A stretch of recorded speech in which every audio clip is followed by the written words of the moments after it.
Bismillahirrahmanirrahim. Assalamualaikum warahmatullahi wabarakatuh.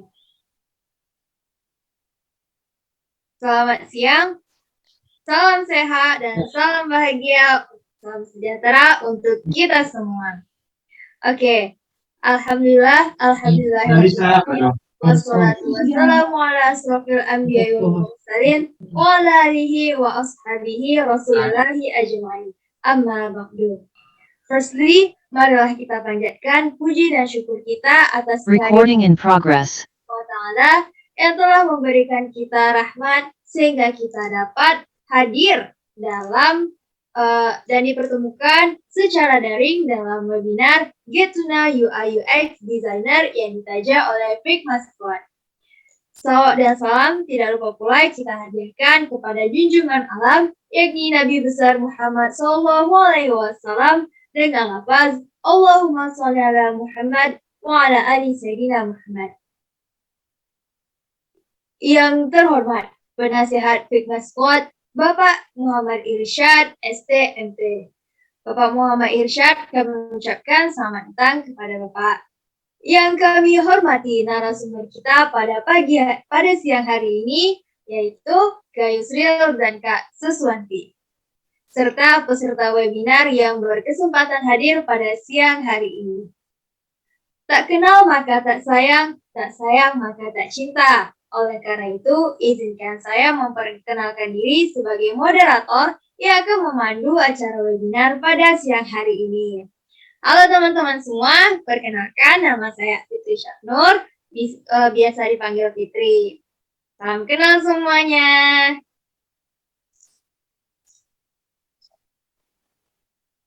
Nah, oke. Sekarang kan aku udah kenalin diri nih. Gantian dong teman-teman yang kenalin diri. Tapi kayaknya bakal lama ya kalau kita kenalan satu-satu. Nah, di sini aku mungkin udah tahu nih nama teman-teman. Aku bisa baca nama kalian di sini. Yang jadi masalah, aku itu nggak tahu muka kalian itu yang mana gitu. Nah, mungkin teman-teman bisa on cam dulu dong biar kita bisa saling kenal. Berhubungan webinar ini kan ada di ruang lingkup Figma Squad nih, nggak ruang lingkup umum. Berarti di sini tuh yang ada hanya kita-kita aja. Ibaratnya ya hanya kita sebatas keluarga gitu ya kan, nggak ada orang lain. Jadi nggak usah malu buat on cam, oke? Nah, diharapkan buat teman-teman semua bisa on cam selama webinar ini berlangsung, oke? Oke, kayaknya nggak usah panjang banget ya mukadimahnya. Langsung saja kita masuki ke agenda selanjutnya, yakni kata sambutan yang akan disampaikan oleh penasihat Figma Squad, yaitu Bapak Muhammad Irsyad STMT. Kepada Bapak, waktu dan tempat kami silahkan.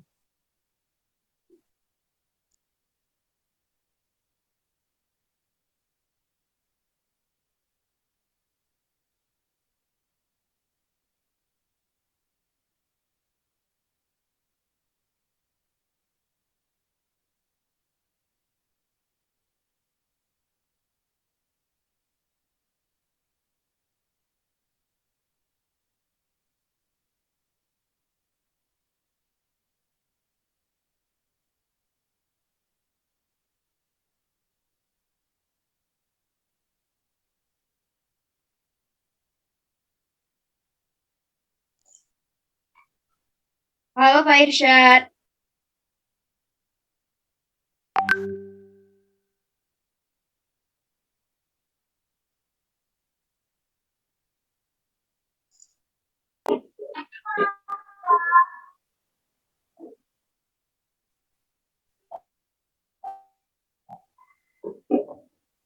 Oke, dengar. Halo, dengar suara saya? Ya, sudah dengar Pak. Ya. Oke. Tadi saya nggak bisa mengaktifkan speakernya. Oke, kita mulai aja ya. Bismillahirrahmanirrahim. Assalamualaikum warahmatullahi wabarakatuh. Waalaikumsalam warahmatullahi wabarakatuh. Alhamdulillah rabbil alamin wa bihi nasta'in wa ala umri dunya waddin.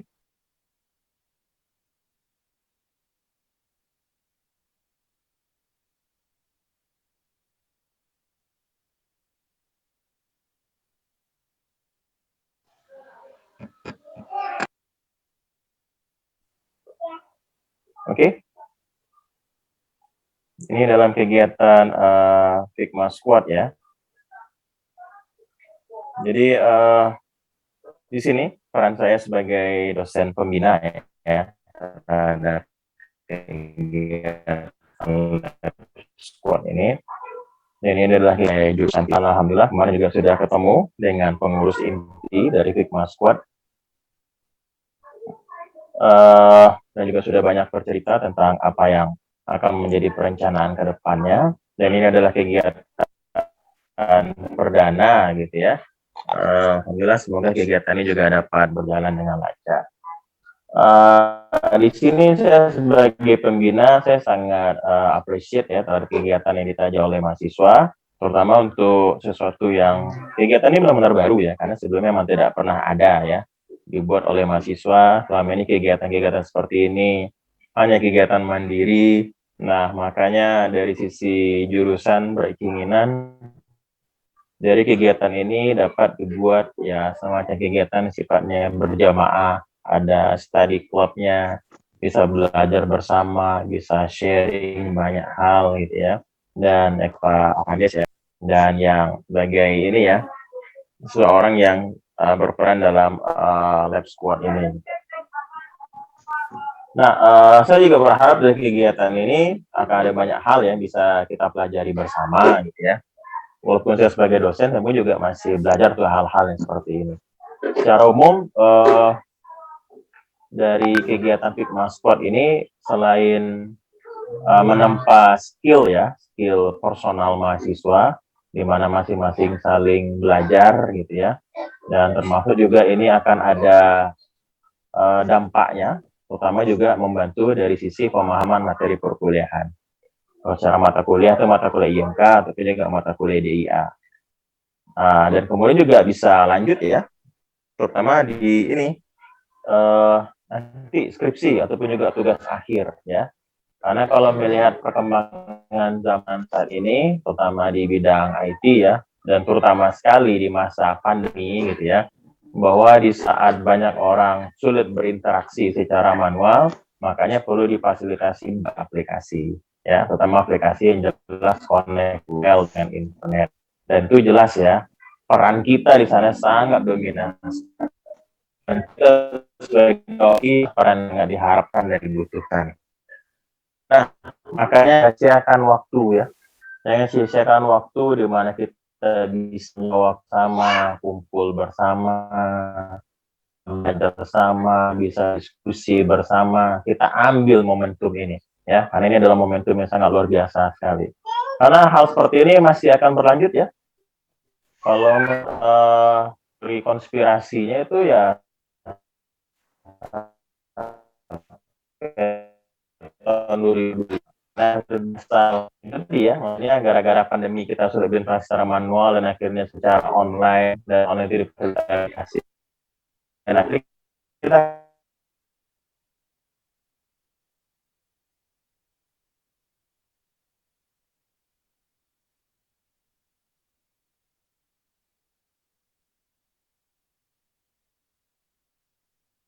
karena hal-hal seperti ini nih momennya pas banget gitu ya.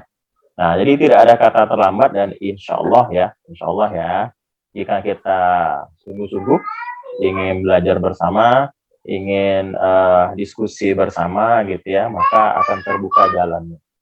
Entah itu jalan nanti kita bisa membuat banyak startup gitu ya, atau kita bisa membangun aplikasi yang mungkin hanya sebatas menganalisa dan mengadopsi dari aplikasi yang sudah ada, atau kemudian kita mengembangkan dengan membuat aplikasi yang ya levelnya macam kompetitor lah sebagai aplikasinya ya. Bisa jadi nanti kita juga bisa akan menghasilkan aplikasi baru. Dan aplikasi baru ini memang aplikasi yang akan buat masyarakat di sekitar kita. Nah, jadi itu juga jelas ya, muatan-muatan syar'inya juga muatan dakwahnya gitu ya. Karena kita ini pasti akan dituntut menjadi seorang khairun nas yang anfa'uhum linnas, yang bermanfaat buat orang lain, insya Allah. Oke, jadi dari saya tetap semangat ya. Saya berharap kegiatan ini emang betul-betul semangat, jadi tidak hanya semangat di awal saja, tapi ini sebetulnya semangat yang sifatnya sustainable. Jadi dibuat semacam kegiatan rutin, kemudian ada diskusi-diskusi rutin, ya nanti pengurus-pengurus inti bisa diskusi dengan saya bagaimana nanti ini ya maksudnya seperti apa perencanaannya, teknik seperti apa gitu. Dan saya sebagai pembina dari Lab Squad ini itu sangat terbuka ya. Dan saya sangat sangat suka sekali kalau diskusi-diskusi, terutama untuk hal-hal yang baru ya. Diskusi dengan anak-anak muda seperti kalian ini, buat itu luar biasa sekali. Banyak hal yang bisa dieksplor ya, lebih lanjut. Dan saya sangat terbuka akan hal itu. Insya Allah ya, kita bisa sama-sama menjalaninya gitu. Saya rasa cukup sekian ya sambutan dari saya, jadi tidak perlu berlama-lama juga. Jadi manfaatkan peluang yang ada, momentum yang ada, dan kita belajar bersama, berjamaah untuk sukses bersama. Demikianlah dapat saya sampaikan. Terima kasih atas segala perhatiannya. Lebih dan kurang saya mohon maaf dan saya kiri wassalamualaikum warahmatullahi wabarakatuh. Waalaikumsalam warahmatullahi wabarakatuh. Baiklah, terima kasih kepada Bapak yang telah menyampaikan kata sambutan. Nah, gimana nih teman-teman? Udah kenal kan sama dosen penasehat Lab Squad kita? Itu dia tadi Bapak Muhammad Irsyad. Seperti yang dari bilang Pak Irsyad tadi, Red Squad kita itu menjadi ajang untuk kita saling berdiskusi dan nanti akan ada banyak kegiatan juga. Jadi teman-teman jangan segan-segan kalau ada yang pengen ditanya, tanyain aja di platform kita itu udah ada Discord. Oke, mari kita lanjut ke acara berikutnya, yakni kata sambutan yang akan disampaikan oleh Ketua Fikma Squad, yakni Miftah Farid. Kepada Kak Farid, kami persilahkan.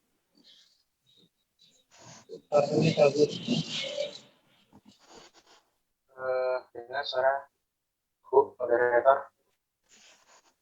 Ya udah dengar Kak, tapi suaranya agak kecil Kak, bisa dibesarin lagi?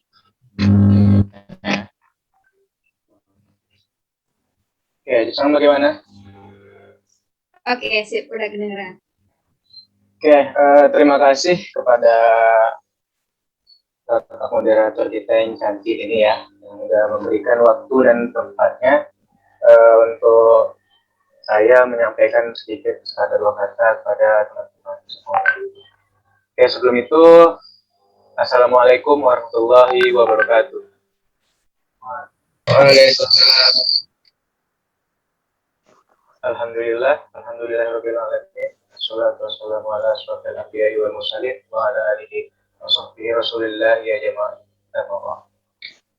Pertama, mari kita panjatkan puji dan syukur kita kepada Allah Subhanahu wa taala di mana Ia telah melimpahkan nikmat yang begitu besar kepada kita sehingga kita dapat menjadikan kegiatan ini menjadi bermanfaat bagi menjadikan kegiatan ini menjadikan aspek untuk kehidupan kita di masa yang akan datang. Kedua, marilah kita bersolawat serta salam kehadirat Nabi junjungan alam itu Nabi besar Muhammad SAW mengucapkan Allahumma sholli ala Muhammad wa ala ali sayyidina Muhammad.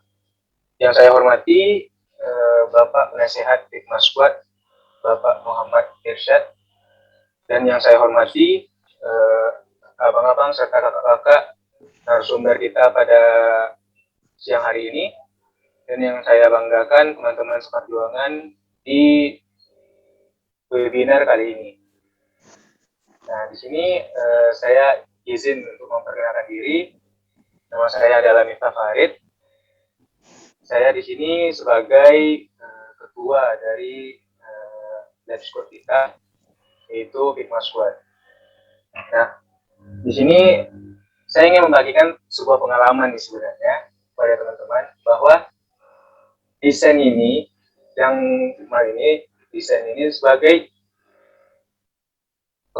suatu pekerjaan yang sangat menguntungkan bagi kita sebenarnya.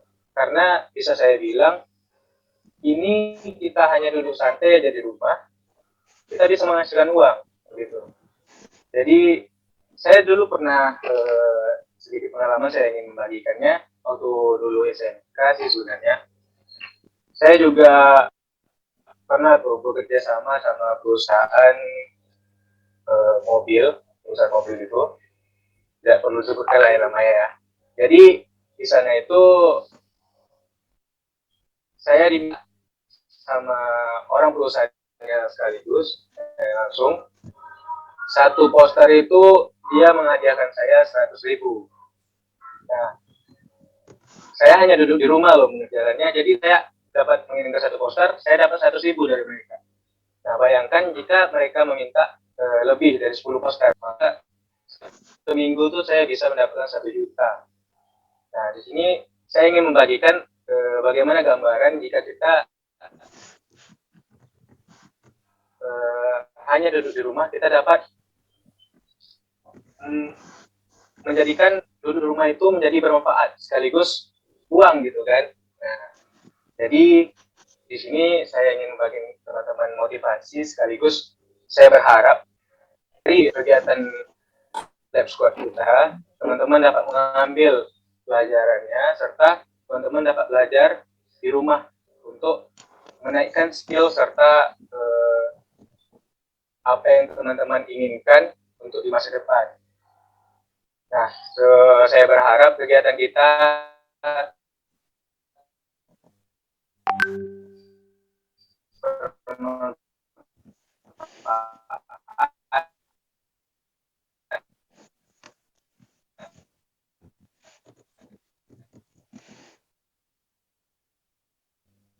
untuk kedepannya.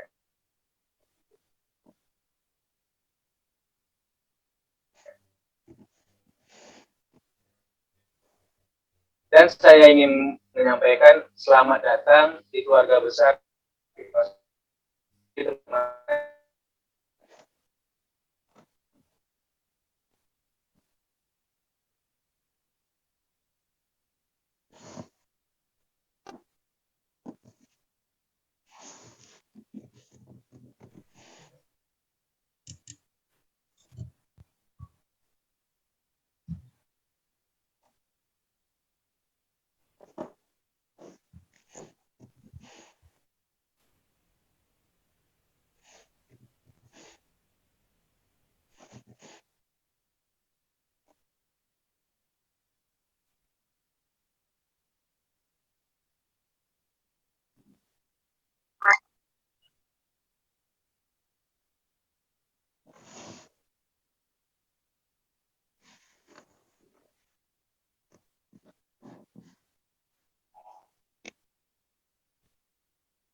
Nah, mohon maaf dan sehari-harinya ya. Mungkin sekian saja dari saya. Jika ada kesalahan, maka ada kalau dari ada kebaikan, maka kita wabillahi taufiq. Wassalamualaikum warahmatullahi wabarakatuh. Waalaikumsalam warahmatullahi wabarakatuh. Waalaikumsalam warahmatullahi wabarakatuh. Oke, terima kasih Kak Farid atas kata sambutannya. Nah, gimana nih teman-teman udah kenal kan sama Kak Farid? Nah, Kak Farid itu adalah ketua Let's Squad kita ya. Nah, oke, kita lanjut ke agenda selanjutnya, yaitu penyampaian materi materi 1 yang akan disampaikan oleh Kak Yusril. Halo Kak Yusril. Halo Fitri. Oke, gimana Kak? Udah siap? Alhamdulillah, insyaallah siap. Oke, sebelumnya kita tanya dulu nih sama pesertanya. Gimana para peserta udah siap belum nih dengerin materi dari Kak Yusril? Siap Kak, oke udah pada siap nih. Siap banget dong Kak, oke. Nah teman-teman jangan lupa ya siapin catatan atau notes di HP-nya untuk mencatat hal-hal penting biar ilmunya nggak keteteran nanti setelah webinar ini. Oke? Gimana Kak Yusril, langsung aja kita mulai.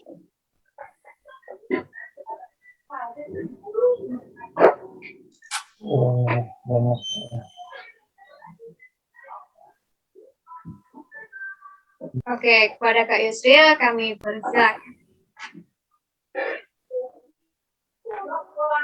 Terima kasih kepada Fitri ya. Bismillahirrahmanirrahim. Assalamualaikum warahmatullahi wabarakatuh.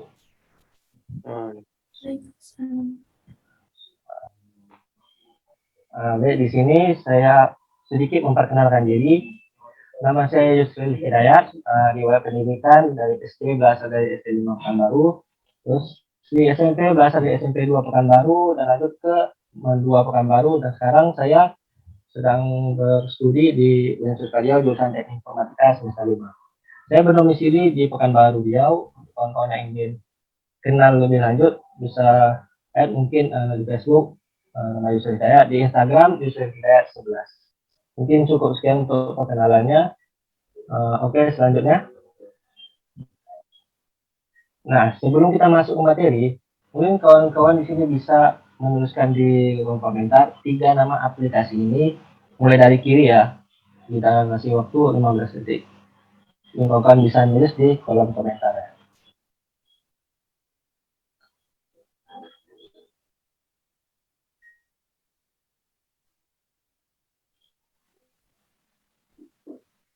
Oke, setelah 15 detik.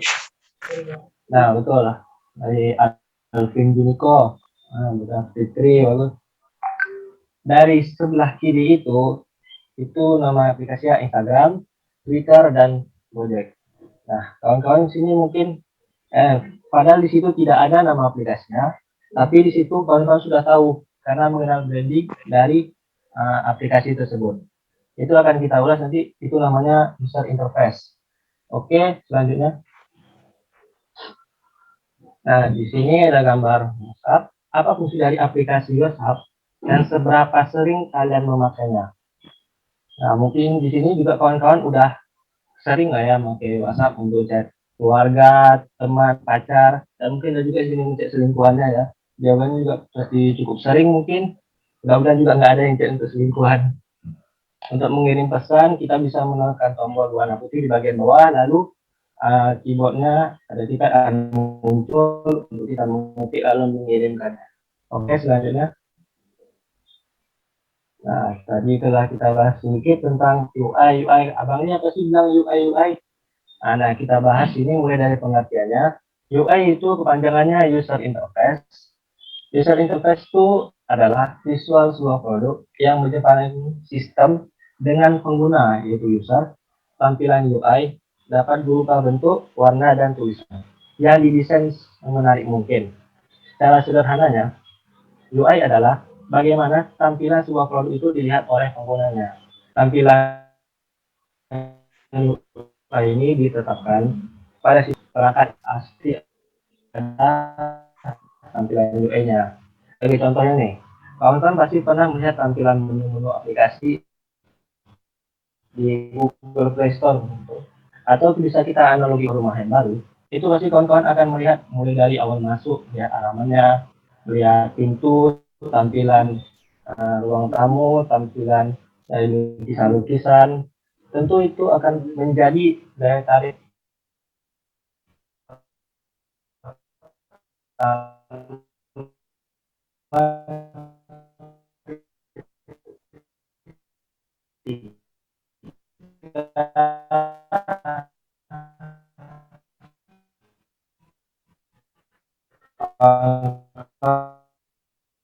lainnya untuk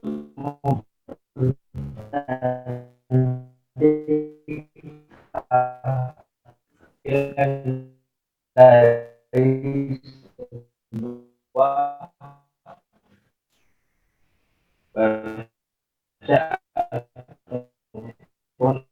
aplikasi. Nah, semua yang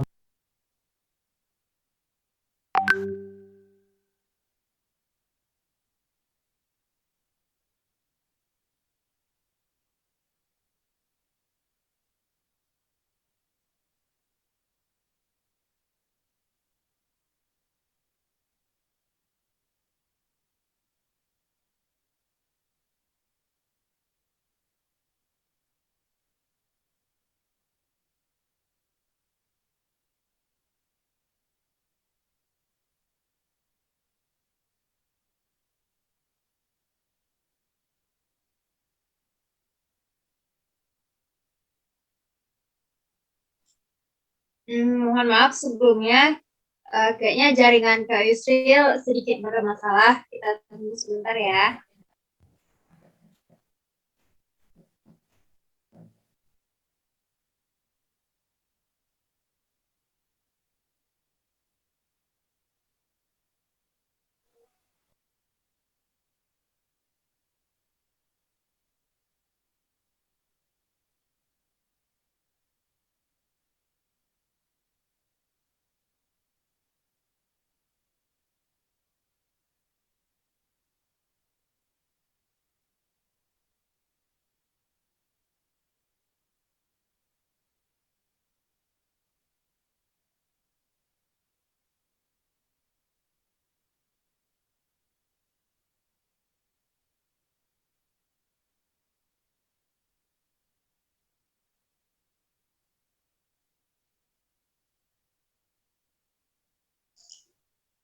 Oke, sembari nunggu jaringan Kak Yusril membaik, sedikit info, nanti bagi teman-teman yang ingin bertanya, mungkin selagi Bang Yusril yang jelasin, mungkin timbul nih pertanyaan. Nah, teman-teman boleh tanyain di kolom komentar ya.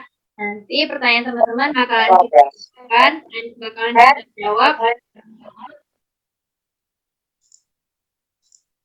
dan bakalan kita jawab di sesi Q&A. Oke? Nah, untuk format pertanyaannya nanti teman-teman bisa kenalin diri dulu, lalu apa. Oke? Terima kasih.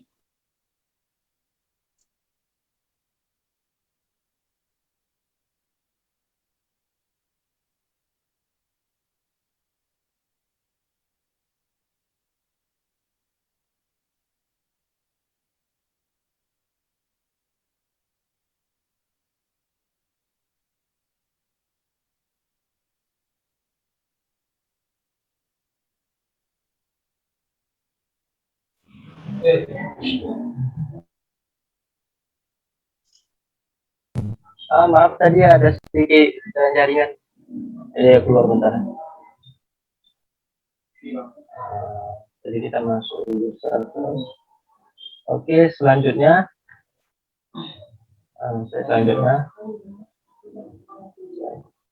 Nah, tadi kalau kita sudah membicarakan apa sih UI itu, kita lanjut ke bahas fungsi dari user interface. Fungsi user interface itu ada 4.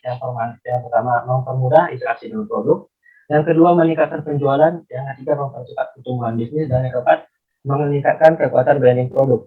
Nah, nampaknya semua fungsi UI itu berhubungan dengan bisnis. Ya, kita bahas satu persatu dulu. Mulai dari mempermudah interaksi dengan produk. Sebagai elemen visual dari sebuah produk, tujuan pembuatan user interface adalah memberi kemudahan pengguna sebuah produk. Elemen visual seperti tata letak, desain, tombol, icon, gambar, teks, dan pilihan warna pada sebuah produk adalah bagian dari user interface. Desain user interface yang bagus akan memudahkan pengguna dalam berinteraksi dengan produk. Dengan pengalaman interaksi yang mudah, tentunya pengguna akan lebih setia dan menggunakan produk tersebut karena kebutuhan dan tujuan mereka dapat dipenuhi. Yang kedua itu ada meningkatkan penjualan. UI adalah sebuah elemen yang berpusat pada kepuasan pengguna. Desain UI yang baik secara langsung akan meningkatkan loyalitas pengguna yang telah ada. Peningkatan loyalitas tentunya akan diikuti dengan pengguna tersebut merekomendasikan aplikasi kepada teman-temannya gitu. Ulasan dari rekomendasi inilah yang akan menjadi keuntungan terbesar dalam mendesain UI yang berkualitas. Jadi dengan desain UI yang berkualitas itu bisa meningkatkan penjualan di dalam suatu startup ataupun brand-brand lainnya. Fungsi dari user interface yang ketiga yaitu mempercepat pertumbuhan bisnis. Dengan meningkatnya penjualan, otomatis pertumbuhan bisnis akan datang dengan sendirinya. Investasi di awal terkait kualitas user interface adalah suatu hal yang sangat disarankan jika ingin memiliki bisnis yang cepat berkembang. Nah, fungsi user interface yang keempat itu adalah meningkatkan kekuatan branding produk. Desain user interface yang interaktif dan beridentitas akan berperan dalam memperkuat branding dari sebuah produk. Tentu dapat dengan mudah mengenali dan membedakan tampilan Facebook, Twitter, dan Instagram dari desain UI mereka. Nah, seperti di slide yang pertama tadi, kawan-kawan tentu sudah bisa mengetahui tanpa ditulis nama dari aplikasi tersebut, kan? Kayak Instagram tadi dengan warna khasnya merah bergradien, Twitter tadi ada warna biru, dan Gojek juga warna hijau. Tanpa ditulis pun nama aplikasinya kawan-kawan sendiri itu sudah tahu. Nah, itulah gunanya UI untuk meningkatkan kekuatan branding produk untuk dikenal oleh user. Oke, selanjutnya. Nah, setelah kita mengetahui tadi apa fungsinya, kita masuk ke pembentukan UI. Di sini ada alur pembentukan dari user interface. Yang pertama itu ada user research. Nah, pada tahapan ini kita sebagai UI akan menggali lebih banyak informasi mengenai data pengguna yang akan menjadi user dari produk yang akan kita buat. Dapat berupa permasalahan yang dihadapi oleh user dalam kehidupannya secara nyata dan tidak berusaha menciptakan solusi untuk permasalahan tersebut dengan sebuah produk yang kita buat. Data yang dihasilkan dari proses user research ini dapat berupa personal profile, yaitu data lengkap user seperti nama, pekerjaan, pendapatan, domisili, pendidikan, hobi, karakter, dan kebiasaan-kebiasaan ataupun kesenangan-kesenangan dari user tersebut. Semua hal tersebut nantinya akan dirangkum menjadi sebuah information architecture yang merupakan salah satu tanggung jawab yang dipegang oleh UX designer. Jadi UI dan UX itu saling bekerja sama untuk membuat suatu tampilan yang menarik. Nah, tahapan yang kedua itu ada wireframing. Apa sih wireframing ini? Wireframing itu proses membuat struktur atau sketsa yang akan digunakan untuk bahan pertimbangan dalam pengembangan sebuah fitur desain produk. Wireframing ini juga dapat menunjukkan sebuah alur informasi end user untuk dapat mengoperasikan sebuah sistem dari produk sesuai dengan kebutuhan dan keinginan dari user tersebut. Wireframing ini terbagi menjadi dua lagi. Ada high fidelity wireframe dan low fidelity wireframe. Dalam proses sendiri, tahapan awal yang dilakukan ialah low fidelity wireframe, atau bisa diartikan itu sebagai sketsa kasarnya. Kita bisa menggambar di sebuah kertas gambaran awal menjelang kita masuk ke high fidelity wireframe. Hari ini menjadi prioritas untuk struktur informasi dan juga navigasi pada produk yang dibuat dengan handwriting atau bisa juga dengan bantuan aplikasi tertentu seperti Basalik contohnya untuk membuat sketsa kasarnya itu. Dan ketiga itu ada visual design. Tahapan ini merupakan tahap yang lebih lanjut setelah proses wireframing tadi. Setelah kita membuat sketsa kasar, kita masuk ke visual design. Nah, ketika wireframing sudah matang, produk yang semula hanya berupa wireframe atau sketsa mulai diperjelas melalui tampilan yang lebih detail sesuai fungsinya. Jadi bisa ditambahkan warna ataupun ditambahkan dengan icon-icon yang lebih menggambarkan dari fungsi icon tersebut. Bentuk visual dari produk pada tahap ini harus mewakili segala hal yang ada pada rancangan tahap wireframe, namun dimodifikasi lebih lanjut agar mendapatkan tampilan yang menarik dan memiliki nilai estetik baik dalam warna, konten tulisan seperti tipografi, button CTA, transisi antar halaman maupun tambahan grafik user interface atau GUI tentu akan dimunculkan dalam proses ini. Tahap yang keempat itu ada production and development. Pada tahap terakhir, ini menghidupkan fungsi dari interface yang sudah kita rancang agar dapat fungsi dengan semestinya. Nah, di sini desainer dan developer itu bekerja sama, dan mereka untuk menciptakan sebuah interface yang sesuai dengan tujuan yang telah dilakukan user research tadi. Nah, di sini desainer juga harus memikirkan bagaimana sebuah produk dapat bekerja sesuai dengan kemampuan dari developer untuk membangun fitur dari produk tersebut. Kerjasama yang baik antara desainer dan developer akan menentukan hasil akhir dari produk yang akan sampai ke tangan user. Jadi kerjasama itu sangat diperlukan dalam proses pembuatan sebuah aplikasi dari desainer untuk membuat desain sebuah aplikasi maupun developer yang akan melakukan proses coding. Namun sulit hasilnya jika suatu produk lahir dengan sempurna dan luput dari kekurangan. Jadi pasti setiap aplikasi atau produk pasti ada kekurangannya. Oke, selanjutnya kita masuk ke komponen-komponen pembentuk dari user interface. Itu semua elemen dalam cakupan UI kan ada 4 komponen dasar untuk pembentukan UI. Ada tata letak, ada warna, tipografi, dan juga grafik. Tata letak ini penempatan atau pengaturan posisi semua elemen grafis, semua elemen icon yang baik pada dasarnya. Tata ini bersifat sederhana, tidak rumit. Dalam arti elemen grafis ini akses fiturnya harus tertata dengan baik sehingga mudah dilihat dan digunakan. Pengguna bisa dengan cepat memahami pilihan fungsi yang ada. Misalnya kayak fungsi pencarian itu bisa kita taruhkan icon angka besar itu. Jadi pengguna itu tidak perlu heran lagi mengetahui mana proses search. Jadi dengan mencari kaca pembesar itu udah tahu kalau itu adalah mode untuk pencarian sesuatu. Komponen yang kedua itu ada warna. Pilihan warna berpengaruh besar juga dalam desain antar muka pengguna, penggunaan warna yang berbeda dan untuk setiap tombol, dan iklan memudahkan pengguna menemukan fitur yang dicari dan ingin digunakannya. Secara umumnya prinsip utamanya adalah menggunakan skema warna yang sesuai dengan jenis alat atau aplikasi dan simbol atau logo perusahaannya itu. Bisa kayak Gojek identik dengan warna hijau gitu. Tadi Twitter identik dengan warna biru, Instagram identik dengan warna merah muda, ada aksen itu.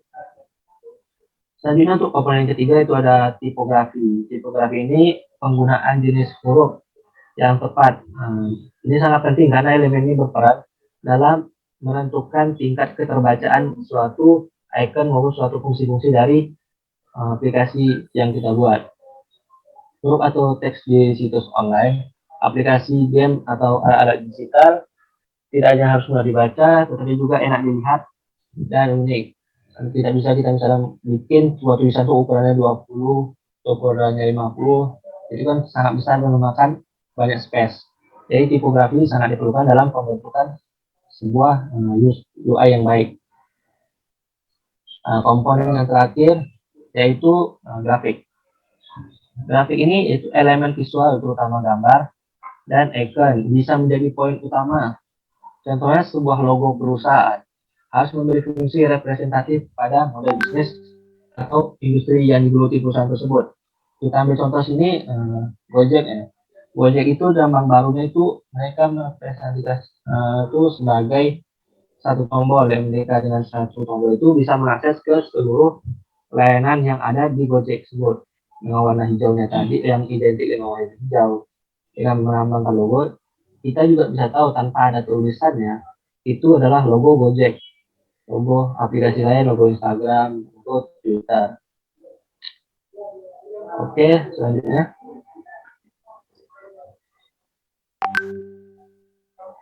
Nah, mungkin kawan-kawan dari tadi kita mengambil contoh itu dalam dunia aplikasi namanya. Ini kita bisa ambil contoh user interface dalam kehidupan sehari-hari. Sehari-hari itu juga kita juga langsung berhubungan dengan user interface. Mulai dari bangun tidur, kita menyalakan handphone dan melihat user interface handphone, tampilan lock screen, jam, notifikasi yang masuk, itu merupakan user interface juga. Jadi sebenarnya setiap hari dari mulai pagi sampai kita tidur kembali, itu kita udah melihat contoh langsung dari user interface. Nah, ini bisa lihat gambar dari tampilan HP di sebelah, di bawah pojok kiri sebelah bawah, itu contohnya di speedometer mobil. Ada nampak perbedaan dari warna 0 sampai 7 itu masih putih, dan 8 ke 9 itu merah.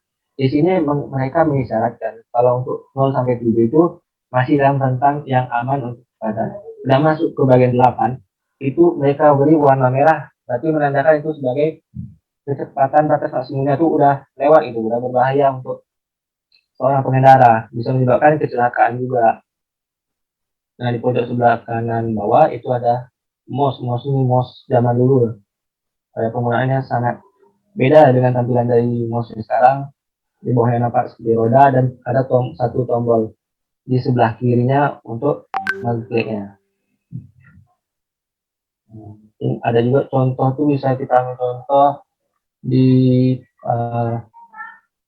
pintu darurat rumah sakit. Tentu pintu darurat rumah sakit itu dibuat dengan pemikiran yang baik itu, tidak ada gagang pintunya, karena setiap keluar pintu darurat itu kalau dikasih gagang pintu itu mereka akan kesusahan untuk mendorongnya. Kalau orang udah pengen lari itu masih ada gangguan, tentu kita buka gangguan, mereka dulu ke bawah baru mendorong. Maka itu dari setiap pintu darurat di rumah sakit itu tidak dikasih gagang pintu dan langsung didorong aja.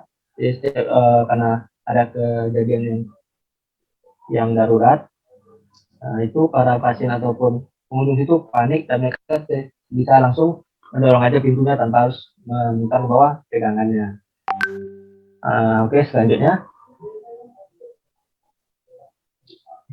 Ini ada kita masuk ke karakteristik user interface yang baik. Nah, jika kawan-kawan ingin membuat sebuah aplikasi, website, ataupun blog, Kode-kode digital lainnya, kawan-kawan juga harus memastikan bahwa tampilan UI yang disukai oleh pengunjung itu seperti apa. Untuk memastikan hal itu, kawan-kawan harus mengetahui karakteristik user interface yang baik dan bagus. Ini kita jabarkan karakteristiknya itu ada 6. Ada yang pertama kita bahas itu jelas dan ringan. UI website yang bagus haruslah jelas dan juga ringkas. Nah, namun ada juga yang harus membuat desain yang ringkas. Jika terlalu panjang membuat definisi dan penjelasan sebuah website akan terlihat berantakan. Pengunjung juga akan kehabisan waktu itu untuk melihat semua tampilan website yang kita buat. Dari setiap posisi ada berita, di kanan ada misalnya berita, kiri berita, semuanya berita. Jadi tampilannya itu semakin sempit hal yang ingin dicari di situ. Sebisa mungkin buat tampilan itu seringkas dan sejelas mungkin tanpa perlu merusak citra atau tujuan dari website yang kita buat. Yang kedua itu ada desainnya responsif. Desain website yang responsif membuat pengunjung dapat mengakses website dari berbagai device, bisa dari website, bisa dari desktop ataupun dari mobile. Jadi jika tampilannya berpindah dari website ke mobile, itu tampilannya tidak pecah, terstruktur juga. Dari awal juga. Sederhananya, jika pengunjung websitenya membuka website di layar ponsel, tampilan website yang di ponsel itu akan menyesuaikan dengan resolusi yang ada di ponsel kawan-kawan kalian. Juga biasanya kan kita juga membuka itu tampilan dari contoh e-learning kita, tampilan di website dan tampilan di mobile di desktop itu pasti berbeda, lebih diperkecil, dan ada juga tampilan-tampilan menu-menu di sampingnya itu dibuat lebih sehingga menjadikan hamburger menu. Maka itu karakteristik dari user interface itu harus responsif. Responsif ini singkatnya kita bisa artikan dia tuh bisa digunakan di desktop maupun di mobile tanpa memecahkan sesuai itu tanpa berantakan. Karakteristik yang ketiga, informasinya itu terstruktur. Membuat tampilan UI dengan informasi yang terstruktur bisa dilakukan dengan memilih jenis dan warna font yang senada. Untuk beberapa informasi yang ditampilkan bisa menambahkan ukuran font agar tidak tumpang tindih. Sebaiknya tidak memasukkan banyak elemen yang tidak terlalu penting sehingga membuat tampilannya berantakan. Karakteristik yang keempat itu ada konsisten. Konsisten ini pada device interface akan memudahkan pengguna memahami tampilan website yang dibuat oleh kawan-kawan. Pengguna sendiri itu bisa mempelajari fungsi-fungsi tombol, icon maupun tabs yang ada pada website yang kawan-kawan buat tersebut. Apabila desain tampilan websitenya tidak konsisten, pengguna harus mempelajari fungsi-fungsi tersebut dari awal lagi. Beberapa halaman yang terdapat pada website lah misalnya, sebisa mungkin itu memiliki desain yang tidak terlalu berbeda. Kita tadi contohkan untuk menu search, itu kan orang udah paham biasanya itu kaca pembesar. Kalau misalnya kawan-kawan buat dengan icon yang lain, tentu akan membingungkan user baru untuk mencari mana menu search itu, mana sih menunya, itu akan coba satu per satu. Itu akan membingungkan dari user ataupun pengguna website yang kita buat. Karakteristik yang kelima itu ada kontras warna yang baik. Warna ini merupakan komponen yang sangat penting tentunya kan dalam desain user interface. Pemilihan warna dalam desain user interface itu sangat penting dalam pembuatan website biar enak dipandang gitu. Website dengan warna yang hampir mirip tentu akan membuat pengguna sulit untuk membedakan informasi yang disampaikan.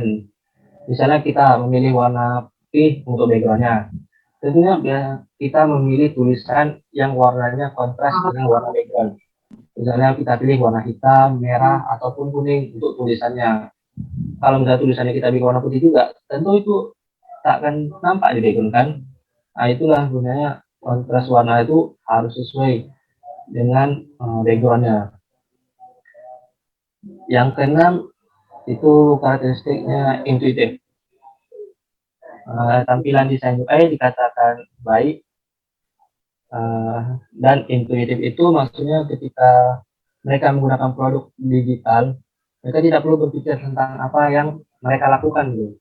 Itulah mengapa alasannya seorang desainer harus memikirkan bagaimana pengguna berinteraksi dengan produk yang kawan-kawan buat dan meminimalkan waktu yang dibutuhkan untuk menggunakan produk. Dengan begitu, pengguna bisa menggunakan produk yang kawan-kawan buat tanpa perlu bertanya tentang cara penggunaannya. Oke, selanjutnya.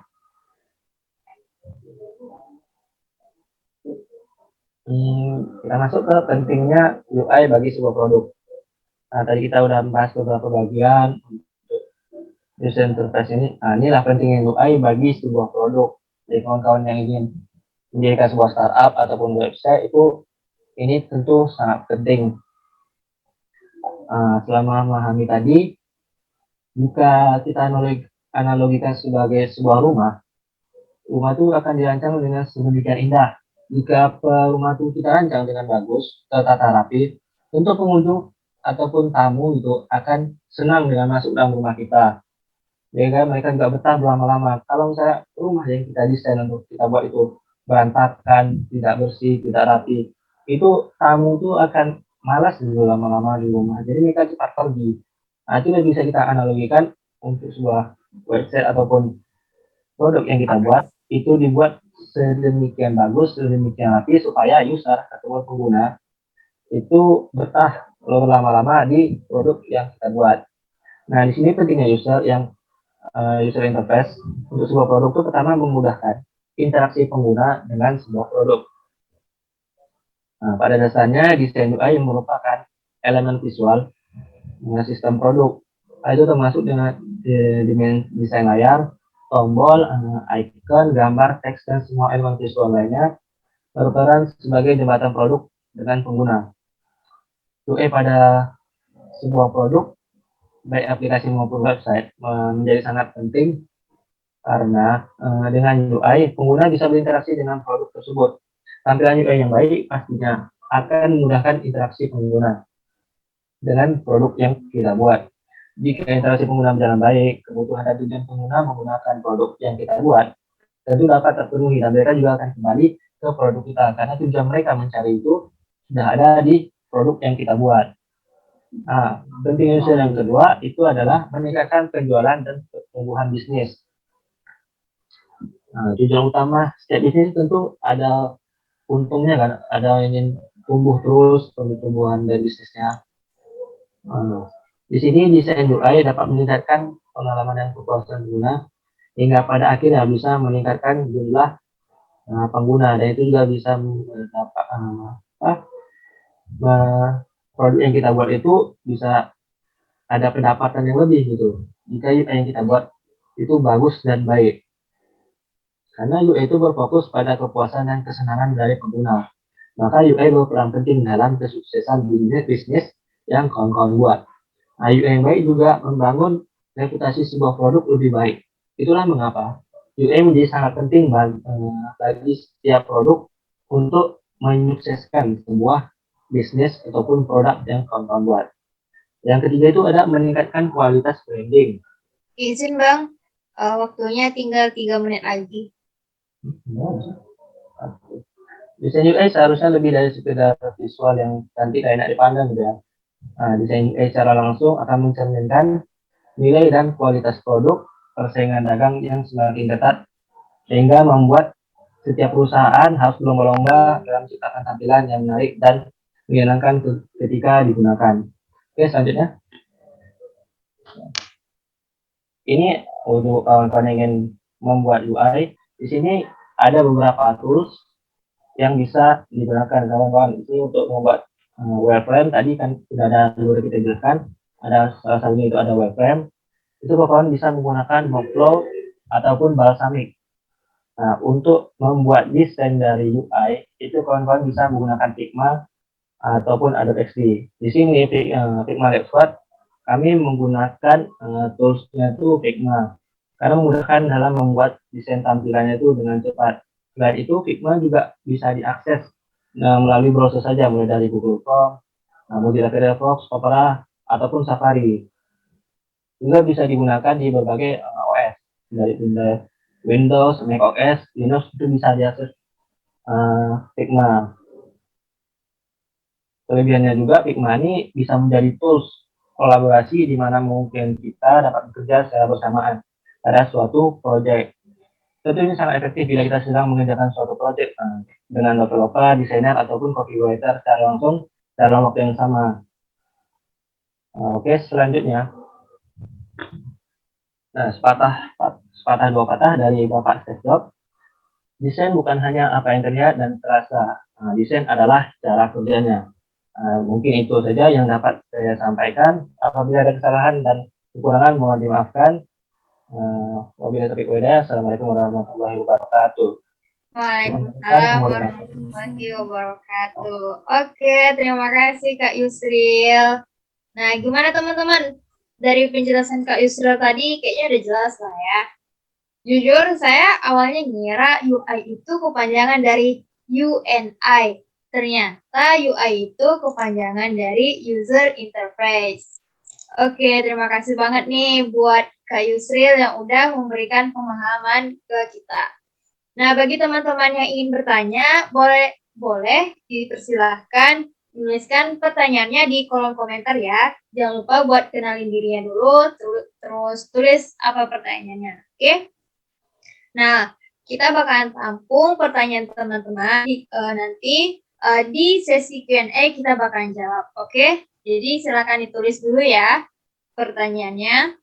Oke, kita lanjut ke sesi selanjutnya yaitu break session. Nah, di break session ini kita bakal ngadain games. Nah, apa dia gamesnya? Jeng jeng jeng jeng. Apa tuh Kak gamesnya? Oke, di sini kita diperintahkan stay focus. Oke. Stay fokus ya guys. Nah, jadi di sini kita bakal perhatiin dulu gambarnya sama 15 detik. Oke, perhatiin ya guys.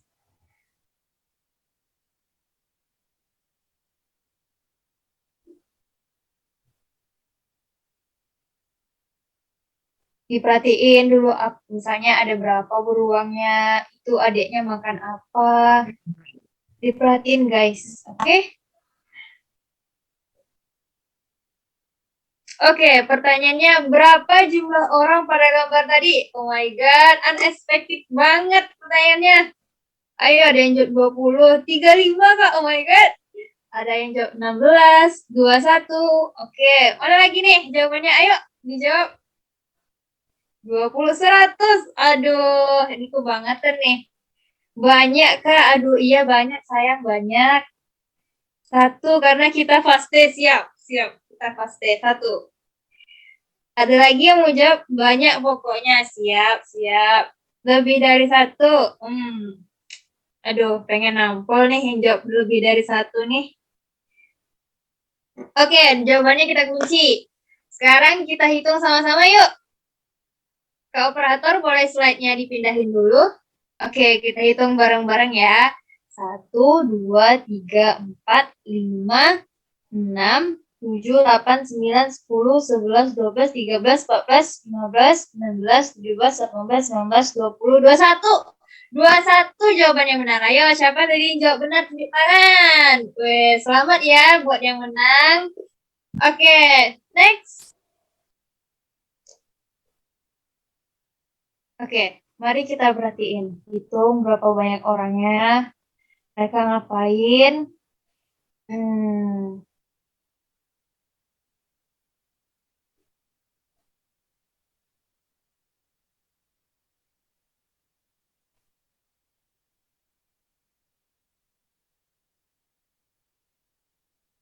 Ada 7 orang. Ada yang komen nih keluarga Cemara. Wes.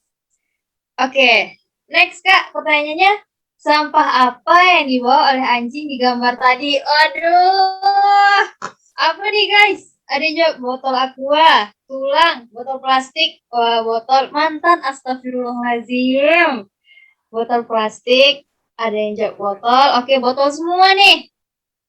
Sifat apaan bang? Sifat manusia. Kulit pisang. Oke, mantan. Ayo dijawab guys, dijawab.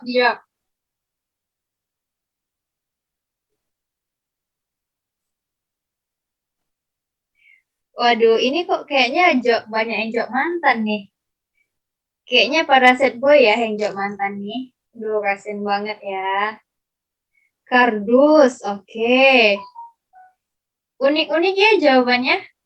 Oke Kak, mari kita cek. Mana nih? Nah, dia bawa botol. Lebih spesifiknya ini botol plastik ya. Oke, jawab botol plastik. Good ya, fokus banget nih. Apresiasi dulu dong buat yang jawab botol plastik. Tapi mineral, oh maaf bang, nggak boleh sebut merek ya bang. Kita nggak di endorse di sini. Oke, next. Pertanyaan selanjutnya. Nah, ayo kita perhatiin guys. Ada hewan apa aja di sini? Orangnya ngapain?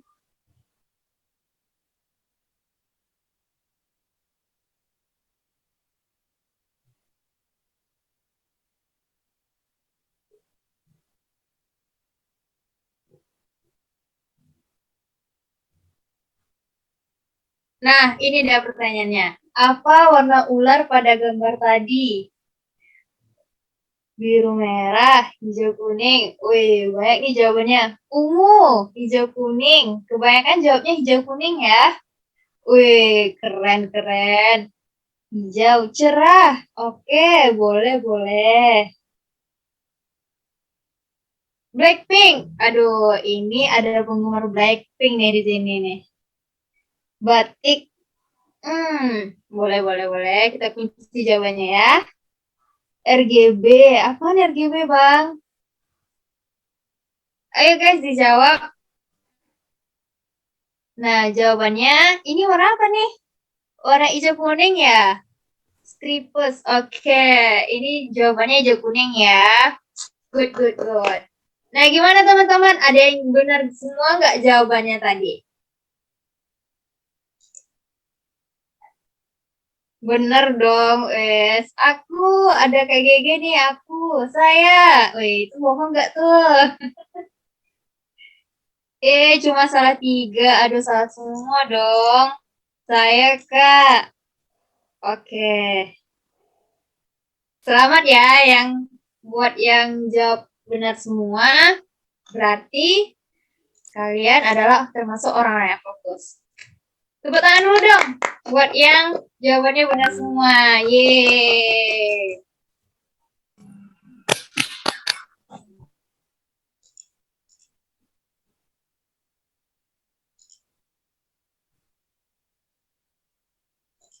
Nah, berhubung waktu breaknya masih ada 4 menit lagi, bagi teman-teman yang mau ke kamar mandi, yang mau minum dulu, dipersilahkan ya.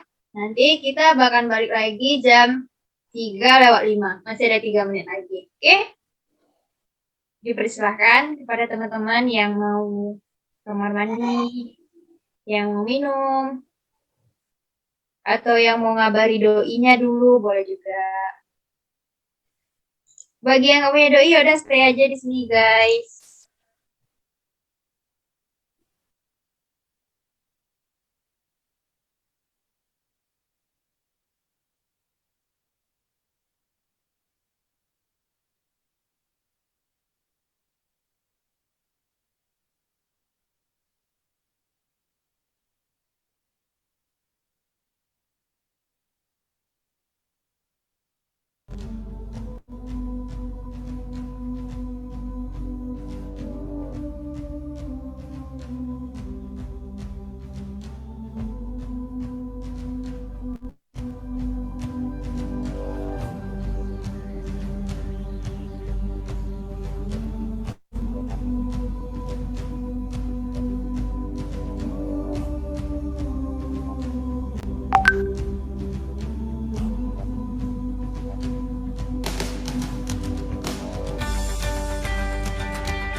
Oke, sekarang udah jam 3:05.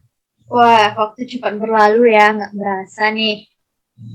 Oke, kita lanjut ke agenda selanjutnya. Nah, sebelum lanjut ke agenda selanjutnya, mau diingatkan lagi nih, bagi teman-teman yang mau nanya, dipersilakan ya.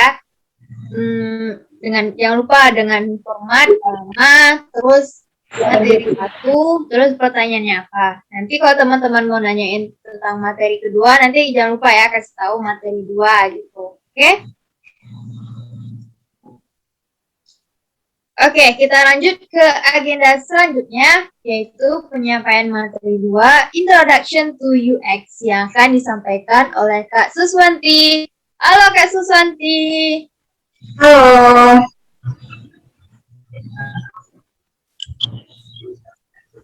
Gimana nih Kak Suswanti, udah siap?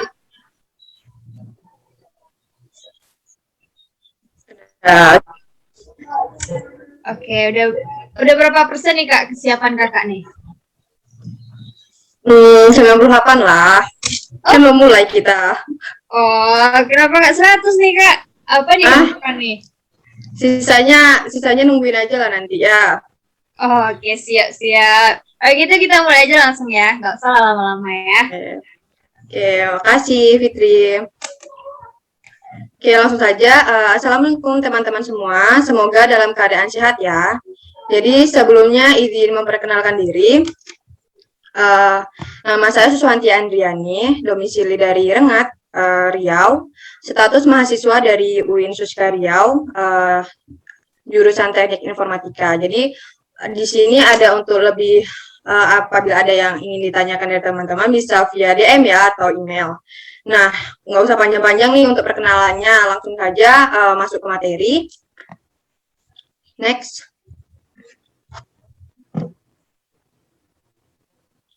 Nih, pasti teman-teman di sini udah sering dengar ya apa itu UX, tapi belum tahu nih UX itu apa.